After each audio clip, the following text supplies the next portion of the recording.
xildhibaanada golaha deegaanka ee degmada Laascaanood ayaa kalfadhigoodii 18 cod gacantaaga ku ansixiyay miisaaniyadda 2020 oo sanadkan dhan 14 bilyan. Kulankan oo ka qabsoomay hoolka shirarka dowladda hoose ee degmada Laascaanood ayaa waxa uu gooreyntii halkaasi ka hadlay qaar ka mid ah xildhibaanada golaha deegaanka ee degmada Laascaanood. maanta oo taariikhdu tahay 4 bishii 2019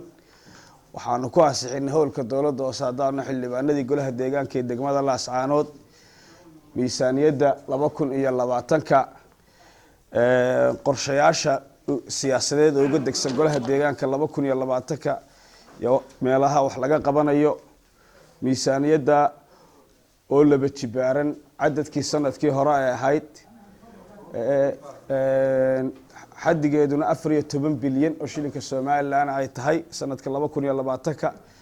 anagoo meelo badan sanadka noo qorsheysan tahay inaan wax ka qabano hadday tahay balaadhinta laamiga magaalada mashaariica cusub oo degmada lagu soo kordhiyo dhammaantoodbana si buuxda golaha deegaanka iyo dakhliga degmada Laascaanood wax looga qaban doono bacda mahad halkan waxaan ku ansixinay saaka miisaaniyad sanadeedkii 2020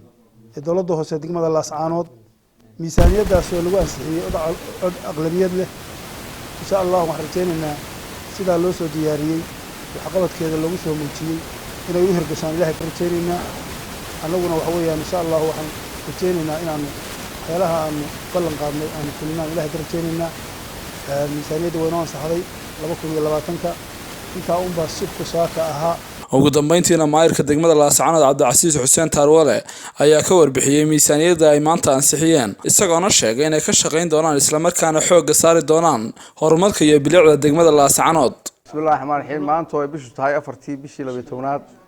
2019 waxaan halkan ku ansixinay miisaaniyaddii golaha deegaanka ee degmada Laascaanood miisaaniyaddii degmada oo dhan 14 bilyan waad garan kartaa sanadka hore waxa 6 bilyan intay sare u kacday waad garan kartaa kulli waxa ku timi dadaalka golaha deegaanku sameeyay iyo maamulka dowladda hoose iyo in dadka wax loo qabto insha Allah miisaaniyadda insaansi ansaxay ugu tahay hadii lahaydmo waynu ku shaqeynaynaa kulli golaha deegaanku wuxuu diyaar u yahay horumarinta magaalada iyo degmadaba hadday tahay bilicda hadday tahay dhinac kasta hadday tahay amniga kulli dhawaan waxaan ugu soo foolay buug feerkii baan ugu foolay bisha 10 hadii lahaydmo dad badan oo magacana ay ka soo qayb galayaan waxa ka mid tahay muxuu siyaasadaha golaha deegaanka ee ku dhisan nabadgelyada iyo horumarinta marka waxaan rajeynayaa insha Allah in miisaaniyadda saan ugu dhaqan gali doonto xildhibaanaduna aad iyo aad u mahadsanyihiin miisaaniyadda ansixiyay saxaafadan waa mahadnaqayaa miisaaniyadda 2020 qodobada dooniga golo wax ka qabto waxa kamid ah in halkan laga hirgeliyo qodobka koowaad xarunta cobblestone-ka dhagaxa maadaama magaalada dhagaxley tahay si laamiyada dambe ay daamurkan iyo ciidan iyo cagaftan iyo rugleedan intaba uga raysano waynu ku dhisano ka maadaama magaalada dhagaxley tahay lambar 2 dugsigii farsamada gacanta halkan ay yeelato abid markii ugu horeeyay lambar 3 in laamiga la balaadhiyo shiinaha inta labada control dhaxaysa laamiga yaraaday la balaadhiyo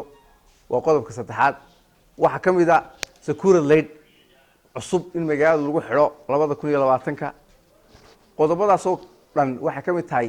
yoolka koowaad waxa kamid ah in halkan la helo dugsiga dhagoolayaasha iyo dadka special needs leedo oo dad badan aan ka warhayn baa laga yaabaa